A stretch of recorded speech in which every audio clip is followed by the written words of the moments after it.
আসসালামু আলাইকুম everyone, welcome to my channel কেজে রাখি ব্লগ। আল্লাহর সৃষ্টি যে কতটা সুন্দর এই ফুল দেখলেই বোঝা যায়। বড় বোনের বাসায় গিয়ে দেখলাম এই ফুলগুলো, আর ভিডিও করার জন্য লোভ সামলাতে পারলাম না, সাথে সাথে ভিডিওগুলো করে নিলাম। এই ভিডিওটা দেখুন, ফুলগুলো যে কত সুন্দর লাগছে। মাশাল্লাহ মাশাল্লাহ মাশাল্লাহ। এই বাগান বিলাস গাছটি ছাদ থেকেই করা।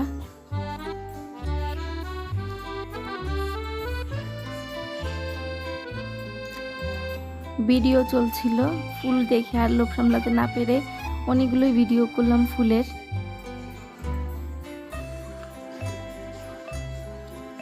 ভিডিও করতে করতে ভাবছিলাম যে আল্লাহ কত সুন্দর করে সৃষ্টি করেছেন প্রতিটা জিনিস। এই যে এখন গাছ থেকে লেবু পেড়ে নিচ্ছি।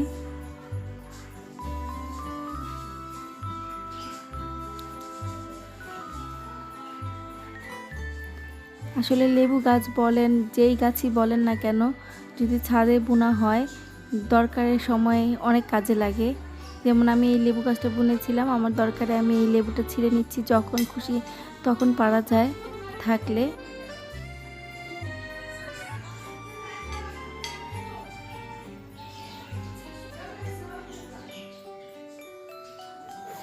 লেবুগুলো চেক করছিলাম যে কোনটা বড় হয়েছে, পাড়ার জন্য উপযুক্ত হয়েছে, দেখে নিচ্ছিলাম।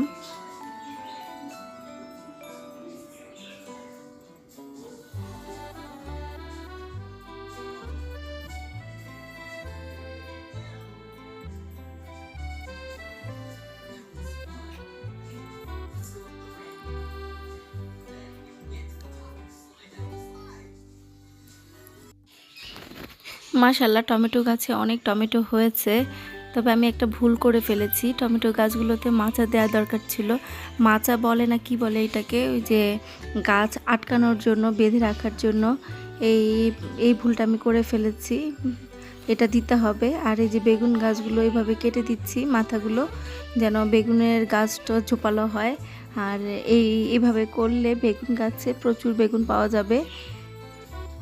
তো আমি এইভাবে কেটে দিচ্ছি মাথাটা কাটলে হবে কি, একদিকে গাছটা না বেড়ে চতুর্দিকে ডালপালা ছড়াবে, আর এর ফলে বেগুন বেশি আসবে, বেগুন ধরবে বেশি, মানে ফলনটা বেশি আসবে আর। তো আমি এই জন্য প্রতিটা গাছে এইভাবে কেটে দিব। যদি আপনারা এই কাজটা করেন তাহলে আশা করি ভালো ফল পাবেন। এই যে আমি প্রতিটা গাছেরই মাথাটা কেটে দিচ্ছি গাছটা ঝোপালো করার জন্য।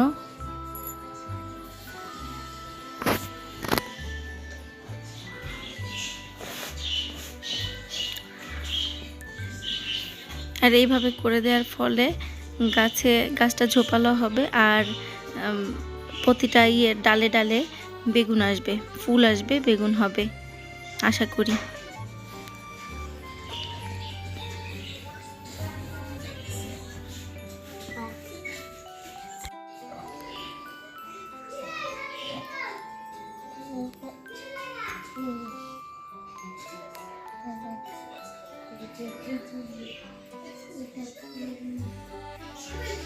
এই কাজটা আরও আগেই করা উচিত ছিল, আমি লেট করে করছি। বড় হয়ে গেছে গাছ, আর আমি কয়েকটা বেগুন পেরেছিলাম।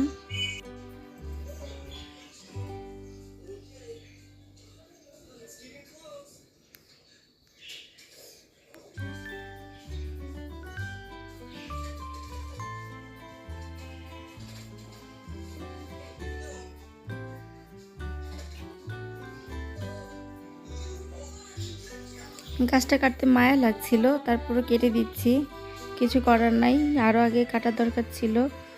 তো মায়া করলে এই গাছের ঝোপালো হবে না, তো উপরের দিকেই উঠবে খালি, আর এই জন্য কেটে দিচ্ছি। আর দেখুন নিচে থেকে এই ডালটার মধ্যে ফুল চলে এসেছে, তারপরে এই আবার একটা বেগুনও ধরেছে। তবে এই বেগুনটা আমি রাখবো না, মায়া লাগছিল কাটতে, তারপরেও কেটে দিলাম। কারণ আমি যদি এই ডালটা রাখি তাহলে এই ডালটার মধ্যেই শুধু বেগুন আসবে, পরবর্তীতে আর উপরের দিকে বেগুন পাওয়া যাবে না। আর আমি চাচ্ছিলাম যেন পুরো গাছটাই ঝোপালো হয়, চতুর্দিকে গোল হয়, ডালপালা ছড়ায়, আর আমি এই জন্য এই ডালটা কেটে ফেললাম। এই যে বেগুনও পেরে নিচ্ছি, দেখুন বেগুন হারভেস্ট করছি। আলহামদুলিল্লাহ, ছাদ বাগান থেকে যে সবজিটাই তোলা হোক না কেন, এটা তোলার মজাই আলাদা। আর খাওয়ার যে স্বাদ, সেই স্বাদের কথা আর বলবো কি, মানে ফ্রেশ একটা সবজি খাওয়ার স্বাদই অন্যরকম। বাজার থেকে যেই কেনা সবজিটা, সেটার তুলনায় এই গাছ থেকে পাড়া সবজিটা খাওয়ার যেই মজা, স্বাদ, সেটা বলে বোঝানো যাবে না।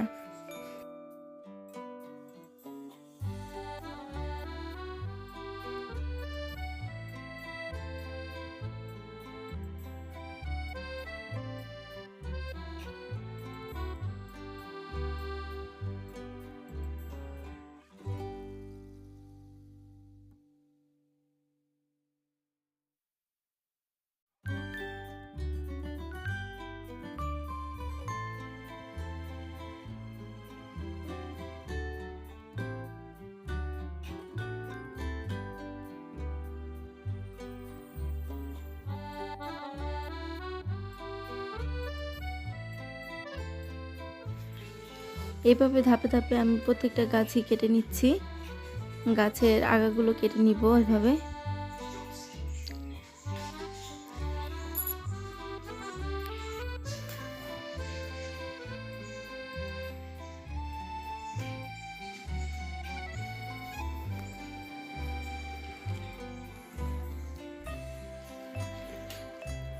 গাছ থেকে টমেটো পেরে নিচ্ছি, দেখুন।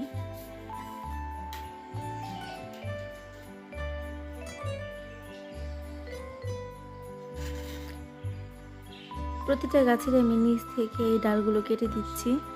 কাটছাট করে দিলে হবে কি, এই গাছ নিচে থেকে যে পাতাগুলো জোর নিয়ে যাচ্ছে, মানে জোর খেয়ে নিচ্ছে, আর এইটা কেটে দিলে মানে ফলনটা ভালো হবে আর গাছটা জোর পাবে ভালো। নিচের পাতাগুলো যেই মরা ডালপালা আছে বা অপ্রয়োজনীয় ডালগুলো আছে, এগুলোই কেটে দিচ্ছি, ছেটে দিচ্ছি।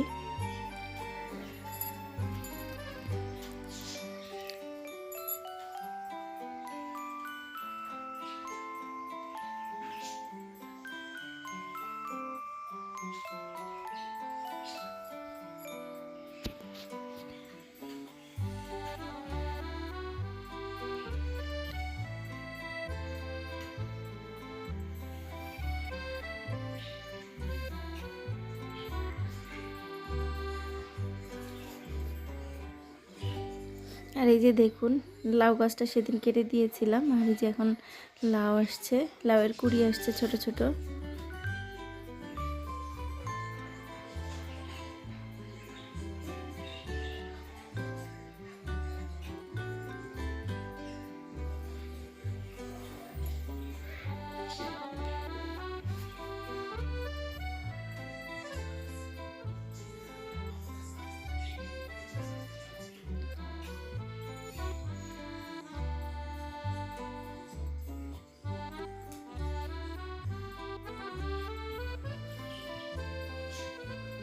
আর এই যে পালং শাক, এই পালং শাকগুলো আমি তুলে নিচ্ছি।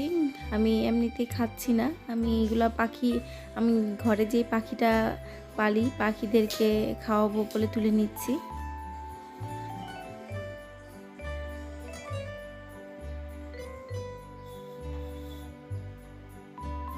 পাখিদের জন্য কিছু পালং শাক তুলে নিয়ে যাব ঘরে, ওদেরকে খাওয়ানোর জন্য।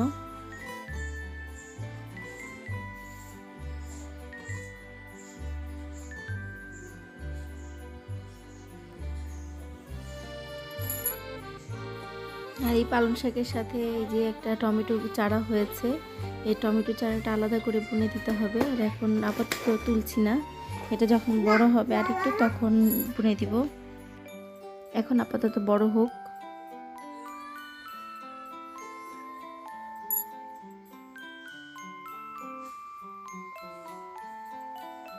আর ছাদে যে বেশ কিছু পাখি আছে, পাখি এসে এই পালং শাকগুলো খেয়ে যায়।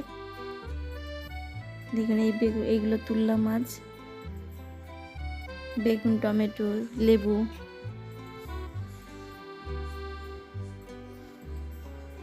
আর এই যে পেয়ারা গাছে আমার ফুল এসে গেছে, সেদিন আরেকটা ভিডিওতে দেখিয়েছিলাম পেয়ারা গাছ কাটার ভিডিও, আর এখানে কাটার পরে যে ফুল, প্রচুর ফুল এসেছে। যদি আমার এই ভিডিওগুলো আপনাদের ভালো লাগে তাহলে প্লিজ আমার চ্যানেলটি সাবস্ক্রাইব করবেন আর লাইক দিয়ে আমার চ্যানেলটির পাশেই থাকবেন। ধন্যবাদ সবাইকে। মাশাল্লাহ।